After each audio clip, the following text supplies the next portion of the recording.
Good evening प्यारे बच्चों। मैं अभी राठौड़ आप सभी का स्वागत करता हूं एक बार फिर से अपने YouTube platform turning point classes पर। आज की क्लास बेटा इंपॉर्टेंट होने वाली है सक्रियता श्रेणी की, जो कि कक्षा 10th के लिए भी एक महत्वपूर्ण टॉपिक है। प्लस में जो कंपटीशन की तैयारी करने वाले बच्चे हैं, जैसे रेलवे के एग्जाम में भी 25 क्वेश्चन साइंस के आते हैं, तो वहां से भी इसमें से क्वेश्चन पूछ लिया जाता है। अदरवाइज कहने का मतलब यह है कि जिस भी एग्जाम के अंदर साइंस पूछा जाता है, उन बच्चों के लिए ये एक बेहद महत्वपूर्ण क्लास होने वाली है, क्योंकि सबसे डिफिकल्ट काम जो होता है बेटा वो होता है सक्रियता श्रेणी में जो आने वाले तत्व होते हैं उनको याद रखना। जो कि इतनी चीजें अपन याद करते हैं तो वो अपने मिक्स हो जाने की वजह से अपन क्वेश्चन को क्या कर देते हैं, गलत कर देते हैं। लेकिन इस क्लास के बाद में आपको कभी भी इस टॉपिक को पुनः दोबारा पढ़ने की जरूरत नहीं पड़ेगी, इसकी मैं 100% गारंटी ले रहा हूं। अगर वीडियो पूरा देखने के बाद में यह टॉपिक आपके समझ में नहीं आए तो बेटा चैनल को अनसब्सक्राइब कर देना, यह मेरी खुद की गारंटी है, क्योंकि इसको मैं बेहद आसान ट्रिक के साथ में समझाऊंगा। तो बिना किसी देरी के अपनी क्लास को स्टार्ट करते हैं। आज की जो क्लास है वो है सक्रियता श्रेणी रीएक्टिविटी सीरीज। तो सबसे पहले आप वीडियो को लाइक कर दीजिए, वीडियो को शेयर कर दीजिए और यूट्यूब चैनल को सब्सक्राइब कर दीजिए, और एक छोटा सा प्यारा सा कमेंट आप कमेंट बॉक्स में जरूर कीजिएगा कि कहां से आप इस क्लास को देख रहे हो। ज्यादा अपनी कोई डिमांड है नहीं, तो बिना किसी देरी के अपन क्लास को स्टार्ट करते हैं। तो सबसे पहले अपन बात करते हैं बेटा सक्रियता श्रेणी कि ये रीएक्टिविटी सीरीज होती क्या है। तो देखो, ये एक ऐसी सीरीज होती है, सीरीज जानते हो, श्रृंखला, जिसके अंदर तत्वों को रखा जाता है। अब उन तत्वों को रखने का उनका जो क्रम होगा वो कैसे होगा। जैसे अपन ने देखा है कि जो अपन का जो प्रेजेंट करने का रजिस्टर होता है स्कूलों के अंदर, उसमें बच्चों के नाम अल्फाबेटिकली रखते हैं। तो जो 10 नंबर पे आएगा विद्यार्थी, तो वो 10 पे प्रेजेंट बोलता है। कहने का मतलब ये एक ऐसी श्रेणी है। तो कैसी श्रेणी है, इसमें जो तत्व होंगे तो मैं लिख सकता हूं कि तत्वों की क्रियाशीलता। अब क्रियाशीलता का मतलब है कि कौन ज्यादा इनमें पावरफुल है, कि कौन एक को हटाकर अपनी जगह स्थापित कर सकता है। तो कहने का मतलब कि तत्वों की क्रियाशीलता को इनके अवरोही क्रम में रखा जाता है। अवरोही क्रम कौन सा क्रम होता है, अवरोही क्रम। और अवरोही क्रम बेटा होता है क्या,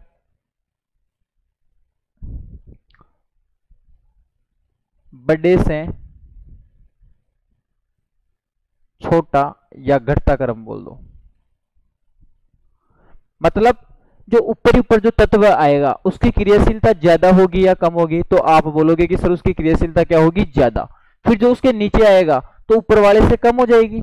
मतलब जैसे जैसे मैं नीचे जाता जाऊंगा इस श्रेणी के अंदर, क्रियाशीलता क्या होती जाएगी, कम होती जाएगी। तो इतनी सी बात आपको याद रखनी है कि सक्रियता श्रेणी क्या होती है। तो अगर थ्योरी पे अपने क्वेश्चन आता है तो अपन लिख सकते हैं कि ऐसी श्रेणी जिसमें तत्वों को उनकी क्रियाशीलता के अवरोही क्रम में व्यवस्थित किया जाता है, या उनकी क्रियाशीलता को बढ़ते से घटते क्रम में व्यवस्थित किया जाता है, यह श्रेणी होती है अपनी सक्रियता श्रेणी। ये थी केवल इसकी डेफिनेशन। बात करता हूं सबसे इंपॉर्टेंट बात कि सक्रियता श्रेणी, ये श्रेणी मैंने आपके सामने लिख रखी है। इस श्रेणी को अपने को एज इट इज ऐसे के ऐसे याद करना पड़ता है, क्योंकि मैं एक क्वेश्चन लूंगा उसके अकॉर्डिंग क्वेश्चन पूछे जाते हैं। इसके लिए आपको इस श्रेणी की नॉलेज होनी चाहिए। तो सबसे पहले बेटा आपको इसमें 13 तत्व दिख रहे होंगे, एज इट इज आपको ऐसा का ऐसा याद रखना है। देखो, इस श्रेणी में जैसे जैसे मैं नीचे जा रहा हूं तो मैंने लिखा है सबसे पहले उच्च क्रियाशील तत्व। मतलब जो ये ऊपर वाले तत्व हैं इनकी क्रियाशीलता क्या है बेटा, ज्यादा है। बीच वालों की क्या हो जाएगी, मध्यम। मध्यम का मतलब ना तो ज्यादा ना कम। और जो नीचे जब चले जाएंगे अपन, जैसे सोना चांदी, इनकी क्रियाशीलता क्या हो जाती है, कम। यहां तक बात समझ में आई। लेकिन जो मेजर प्रॉब्लम है अपने सामने वो है कि इस श्रेणी को अपन लाइफ टाइम के लिए याद कैसे रखें। तो मैं इसका एक देसी जुगाड़ आपको बताता हूं बेटा। तो सभी बच्चे ध्यान से सुनना, इसकी जो ट्रिक है आज के बाद में आपको बिल्कुल भी इसको रटने की जरूरत नहीं पड़ेगी। केवल ट्रिक देखोगे, क्वेश्चनों को धुआं धुआं कर दोगे। तो जो बेटा ट्रिक है अपनी, वो ट्रिक क्या है, ट्रिक है कि पीटर सोडे के महंगे आलू, पीटर सोडे के महंगे आलू जिनकी आय जिनकी आय शीशे से हाई है। उम्मीद करता हूं इतनी सी बात आप सभी लोग बच्चे याद कर पाएंगे। और तांबे का जो पारा है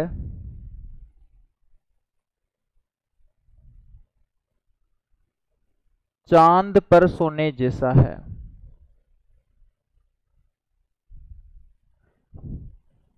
ये मैंने छोटे छोटे से 2 सेंटेंस लिखे हैं जो कि बिल्कुल इजी लैंग्वेज में है। उम्मीद करता हूं कि सभी बच्चे इनको याद रख पाएंगे। पहला मैंने लिखा बेटा क्या कि जो पीटर है, सोडे के महंगे आलू जिनकी आय शीशे से हाई है, तांबे का पारा चांद पर सोने जैसा है। देखो सबसे पहले आपको ध्यान रखनी है इसके अंदर जो टोटल एलिमेंट्स है वो कितने हैं, 13, ताकि अपने कंफ्यूजन पैदा नहीं हुए। कितने याद है, 13। जैसे पहला है क्या लिखा हुआ बेटा, पीटर है, और पीटर का मतलब आपको दिख रहा होगा नंबर 1 पे कौन आ रहा है, पोटेशियम। कौन आ रहा है बेटा, पोटेशियम। बात करूं दूसरे नंबर पे सोडे लिखा हुआ है, सोडे का मतलब आप बोलोगे क्या होता है सर, सोडियम। के का मतलब क्या होगा बेटा, कैल्शियम। कैल्शियम को किससे लिखते हैं, Ca से। आपको इनके प्रतीक भी याद रखने हैं। जो जो नाम मैंने लिखे हैं वो कंप्लीट आपको बात याद रखनी है, क्योंकि एग्जामिनर आपको क्वेश्चन पूछेगा तो ऑप्शन वो अपने अकॉर्डिंग सेट रखता है। अगर आपको एक नाम पता है तो वो दूसरा दे देगा, और इस वजह से आप क्वेश्चन क्या कर पाओगे, गलत कर दोगे। तो बिल्कुल भी ऐसी गलती अपने को नहीं करनी। उसके बाद में चौथे नंबर पे बात करूं तो बेटा क्या लिखा हुआ है, महंगे। और महंगे शब्द से अपने को पता चल रहा है कि Mg, Mg का मतलब क्या हो जाएगा बेटा, मैग्नीशियम अपने पास में हो जाएगा। आलू, आलू का मतलब पहचान पाओगे Al, और Al किसका प्रतीक है बेटा, एल्यूमिनियम का। जिनकी नाम से पता चल रहा है, जिनकी, जिनकी का मतलब जिंक, और जिंक को वो किससे रिप्रेजेंट करते हैं, Zn से। आय, आय का मतलब क्या हो जाएगा, आयरन, और आयरन को किससे लिखते हैं, Fe से। तो यहां तक ये बातें क्लियर हो चुकी। उसके बाद में शीशे, नाम से पता चल रहा है शीशे, शीशे का मतलब क्या हो जाएगा बेटा, शीशा, और शीशे का ही नाम क्या है, लेड होता है, जिसको किससे रिप्रेजेंट करते हैं अपन, Pb से रिप्रेजेंट करते हैं। उसके बाद में मैं बात करूं हाइड्रोजन, तो क्या लिखा हुआ है, हाई, हाई का मतलब क्या हो जाएगा, हाइड्रोजन। फिर लिखा हुआ है तांबे, तांबे का मतलब क्या होता है बेटा, तांबा, और तांबे का ही एक नाम होता है, क्या बोलते हैं इसको, कॉपर, जिसको Cu से लिखा जाता है। नेक्स्ट मैं बात करूं पारा, पारे का मतलब क्या हो जाएगा बेटा, मरकरी, और मरकरी को किससे लिखेंगे, Hg से। उसके बाद में लिखा हुआ है चांद, और चांद का मतलब क्या हो जाएगा, चांदी, चांद का मतलब चांदी, और चांदी को क्या बोलते हैं, सिल्वर। इसका जो प्रतीक होता है वो क्या होता है, Ag। तो चांदी का प्रतीक क्या लिखा हुआ है बेटा, Ag। उसके बाद में लास्ट है सोने, और सोने का मतलब क्या हो जाएगा बेटा, गोल्ड, और गोल्ड का प्रतीक क्या होगा, Au। तो ये एक छोटी सी सकृत श्रेणी की मैंने ट्रिक बताई थी। क्या ट्रिक थी, पीटर सोडे के महंगे आलू जिनकी आय शीशे से हाई है, तांबे का पारा चांद पर सोने जैसा है। 2-3 बार रिवीजन करोगे इसका, आसानी से ट्रिक याद हो जाएगी। उसके बाद में आप क्वेश्चन को इजी वे में खत्म कर पाओगे। तो इस सकृत श्रेणी को नोट करके इस ट्रिक को आप नोट जरूर कर लेना, आपकी लाइफ में ये बहुत काम आने वाली है। तो नेक्स्ट मैं बात करता हूं एक क्वेश्चन की। तो एक क्वेश्चन बेटा मैंने लिया है, क्वेश्चन आपके सामने लिखा हुआ है कि कॉपर, Cu का मतलब कॉपर, Al, Al का मतलब एल्यूमिनियम, Mg का मतलब मैग्नीशियम, और Zn का मतलब जिंक। मतलब मैंने 4 लिए हैं। एक तो मैंने लिया है कॉपर, एक मैंने लिया है एल्यूमिनियम, Mg का मतलब क्या हो जाएगा, मैग्नीशियम,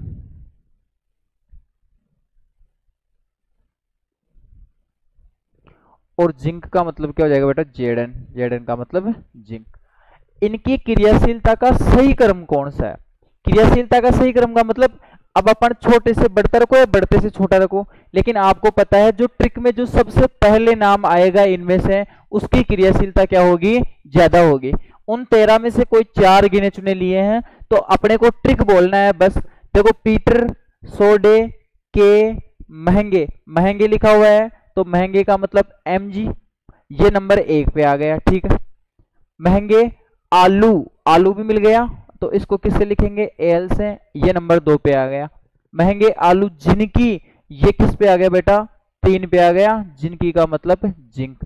जिनकी आय शीशे से हाई है, नहीं है। तांबे का पारा, तो तांबा दिख रहा है ना, कॉपर, और कॉपर को ही क्या बोलते थे बेटा, तांबा। ये कौन से नंबर पे आ जाएगा, 4 पे।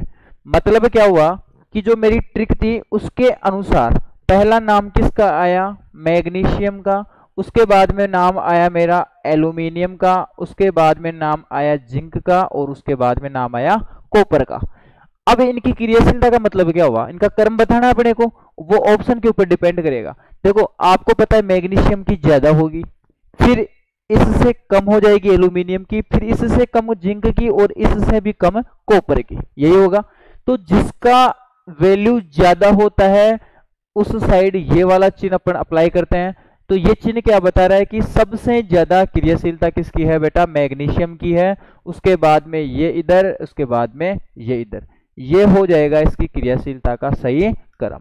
हो सकता है ऑप्शन में ये मुंह उधर खुल जाए तो मैग्नीशियम उधर शिफ्ट हो जाएगा, एल्यूमिनियम उधर शिफ्ट हो जाएगा, जिंक उधर शिफ्ट हो जाएगा, कॉपर उधर शिफ्ट हो जाएगा। जिसे मैं आपको लिख के ही दिखा देता हूं ताकि आपकी दिक्कत नहीं आए।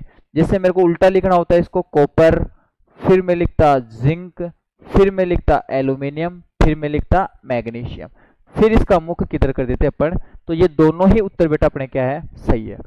तो ये तो हो गया इसका घटता क्रम। ये क्रम तो कौन सा हो जाएगा बेटा, घटता क्रम। और ये क्रम कौन सा हो जाएगा, बढ़ता क्रम। तो वो क्वेश्चन वाले के ऊपर डिपेंड करता है कि वो पूछना क्या चाह रहा है। इस क्रम को अपन ने क्या नाम दिया था, अवरोही क्रम। कौन सा क्रम, अवरोही क्रम, बढ़ते से घटता क्रम। और इसको कौन सा क्रम देंगे बेटा, आरोही क्रम,